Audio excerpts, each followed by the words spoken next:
Hi, this is Cora Stack here, Dr. Cora Stack. I apologise about the quality of the previous. There's something untoward about my phone, but I did have another phone, but it doesn't have Gmail and that on it, so it's of no use to anybody who would like to have access to my Gmail. But anyway, so the title of this video, which is one of my last for the time being, is Ireland's Journalist Surveillance Scandal.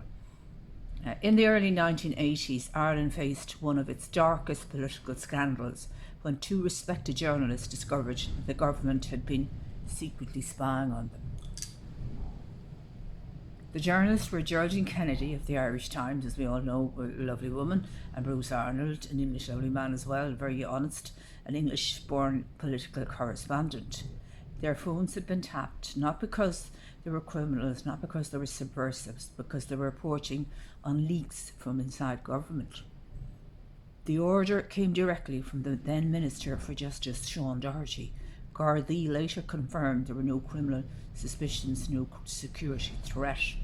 There were political surveillance operations, plain and simple. The scandal broke wide open in 1983. It became known as Ireland's Watergate. A state inquiry revealed that transcripts of their private calls had been shown to the then Taoiseach, Charlie Haughey. The result, massive political fallout. Even eventually this contributed to Haughey's downfall years later when Doherty admitted the truth in 1992, so it didn't tell the truth for years. The court case, but what about the journalists themselves, Kennedy and Arnold? They sued the state. In 1987, the High Court agreed the tapping was illegal. Well, of course it was illegal, called it an attack on their dignity and freedom. They were awarded massive damages, inverted commas. Kennedy received just £20,000 at the time. That was before, we had gone into the European Monetary Union. Arnold was also received the same amount. That's equality if there ever was equality, €20,000. Arnold's wife, however, whose calls were also monitored, received 10,000. I wonder why my friends never called me, and they do it very why don't all my friends call me? I wonder, would there be anything untoward about that? Sounds like justice? Not really. Even then, observers said the payouts were tiny compared to the gravity of what happened. Yeah.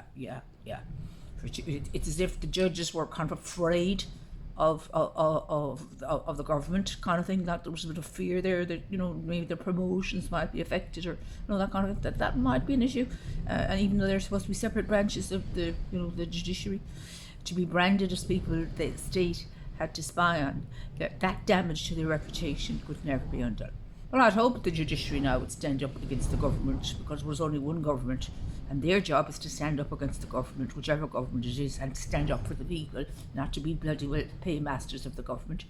In today's money, they mightn't get the next big award under the judicial appointments. If they decided against the government, there could be money missing. They mightn't get the 100% that they got.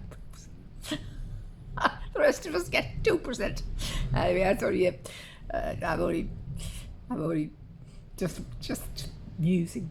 In today's money, it's all about money. It doesn't ever say all about money. I won't tell you how much is my bank account out of this expose. In today's money, these awards look even smaller. The price of a car, maybe, for having your integrity and privacy destroyed. I mean, what kind of a judge was that? Is he in the Supreme Court now, by any chance? For all his brilliant judgments. Who is he, and is he in the Supreme Court? I mean, that's a question to ask. Well, that'll be... Anyway, what happened afterwards? Remarkably, both journalists survived the scandal.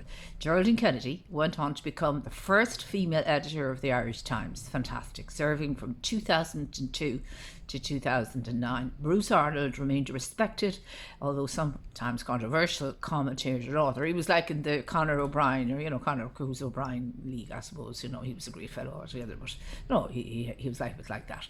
Their careers weren't ruined, but they carried the scars of surveillance, in my opinion, without due redress in terms of financial compensation. It should have been 20 times higher. And their case stands as a warning of what can happen when governments cross the line and can be supported tacitly by the judiciary using this kind of very, very poor compensation, allegedly. So, and this wasn't the last time In recent years, other Irish and Northern Irish journalists have uncovered attempts by police and intelligence agencies to monitor reporters. Each time it raised the same chilling question: if journalists aren't safe from surveillance, not even journalists, ordinary people like, for example, myself, a mathematician. I mean, why would I be under surveillance? I mean, what have I got the journalists don't have? What happens to democracy itself? Geraldine Kennedy and Bruce Arnold were vindicated in court, but the cost to them, to their privacy, their credibility, their sense of safety, that's the big thing, the sense of safety, was far greater beyond the modest damage they received. And the question is, was that judge afraid to give them more money in case his career would be interfered with, going forward? I'm only asking the question now because I don't know the judge. I don't know. I'd have to check him out and where he is at the moment.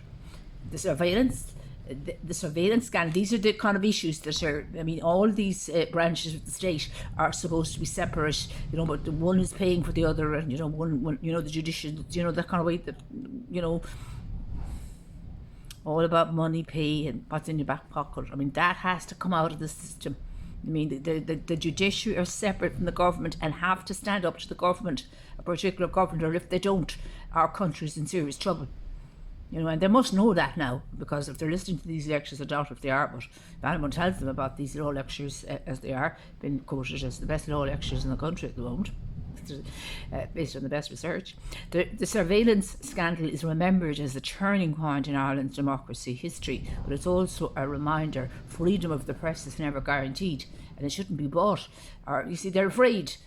What I was saying previously, the journalists are afraid of their career. If they make one wrong move and say anything bad, they'll be fired, and they have to pay the bills like the rest of us. It has to be fought for. So just to close there, Geraldine Kennedy and Bruce Arnold were vindicated in court, but the cost to them, to their privacy, their credibility, and their sense of safety, those three together, was far greater than the modest damages they received. The surveillance scandal is remembered as a turning point in Ireland's democratic history, but it's also a reminder freedom of the press is never guaranteed. It has to be fought for. Now, in my campaign, I spoke very compassionately about the need for press, freedom of the press. But of course, I didn't realise that. I would go into court in a terrible state saying that I was under surveillance, or I felt under surveillance.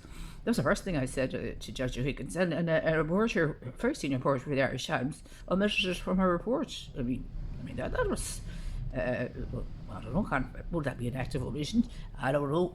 Under the Protective Disclosures Act, I don't know. It was something about that really frightened me, and questions that this woman asked me before the case really intimidated me and frightened me, which were entirely inappropriate.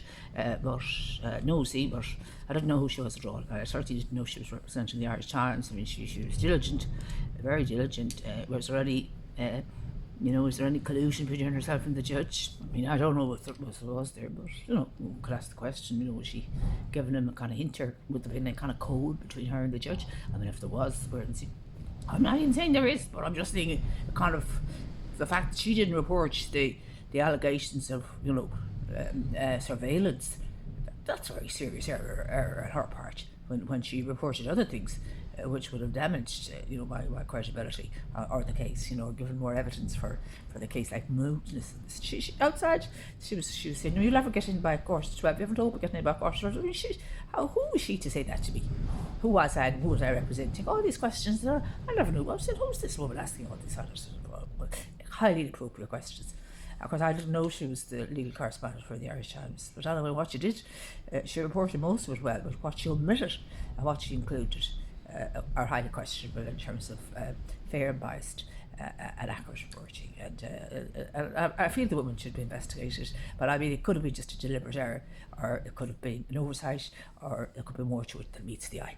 Collusion, perhaps, but that's all allegations. And I do hope, certainly, there was no collusion between her and Justice Higgins or the courts.